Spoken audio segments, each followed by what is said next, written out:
Ayan mga boss, share ko lang tong tools na DIY natin para sa mga masisikip na ganito, na mga rack-in boots.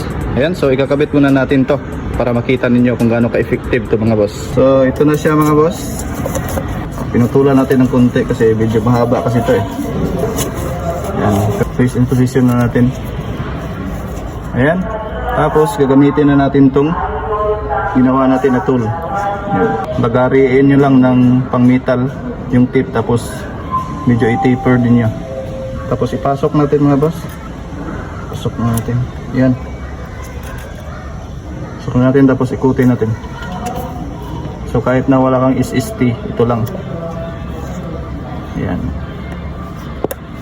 yan mga boss, ikutin na natin gaya ng pagpapaikot nya sa'yo.